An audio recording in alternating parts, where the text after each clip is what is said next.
Hello everyone, just a quick video to show you this Tornek Rayville homage watch I got from AliExpress recently for $135 US. So very reasonable. It came on a different strap. The lug width is 18mm. It came on a ribbed NATO strap, but I put it on this kind of Seiko waffle type rubber strap, which I also got from AliExpress. I'll put a screenshot here of where I got it and how much it was. It wasn't expensive, I think maybe $5 or something like that.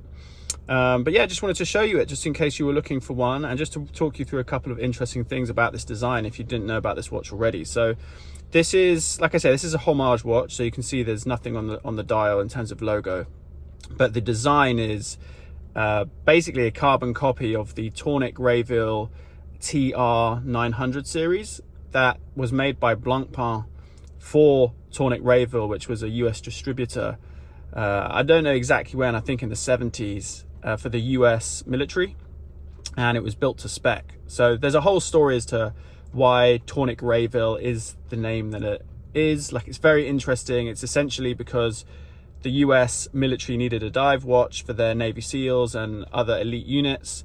Blancpain made the model that hit all those specifications at the best price, but because of the Buy American Act, the US couldn't buy these watches from Blancpain. They had to buy it from a US distributor, and then this individual who was quite entrepreneurial set up a company to basically rebrand the watches and distribute them as a US company, so they could then get these tools into the hands of the military. So very interesting.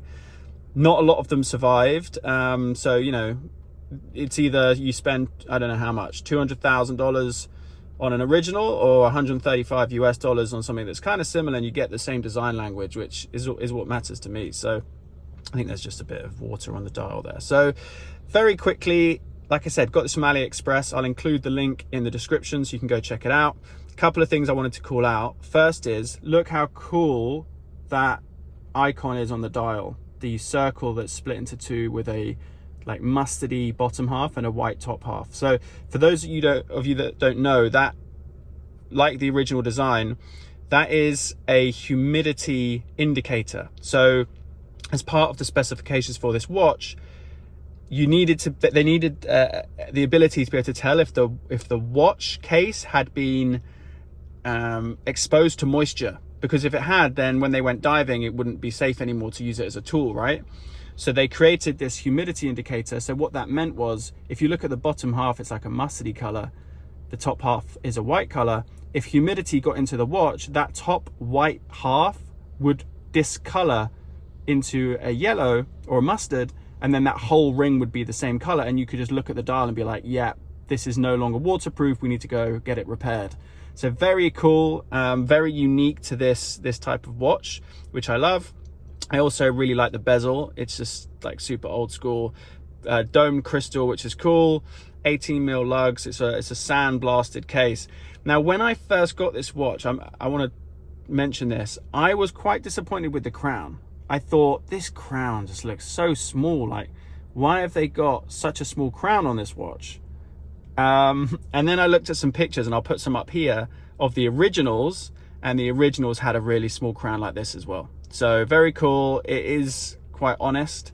There's two different versions, one with a logo and a blue humidity scale, and one without a logo and this original type scale. So that's cool. Yeah, so you can choose between the two. I believe there is a sapphire crystal version that's now sold out, but I'll add all these screenshots to the page so you can take a look. And then, yeah, just something to consider. It's a bit of fun. I don't know how well it keeps time. Probably not incredibly well, but I don't need hyper accurate timekeeping. I set my watch a little bit fast anyway, so if it runs fast and I'm a bit early, that's great. If I'm a tiny bit late, it's not the end of the world. But I wear this just out of enjoyment, and I highly recommend it actually for the price. I think it's a lot of fun. So yeah, hopefully that's useful, and I'll catch you soon.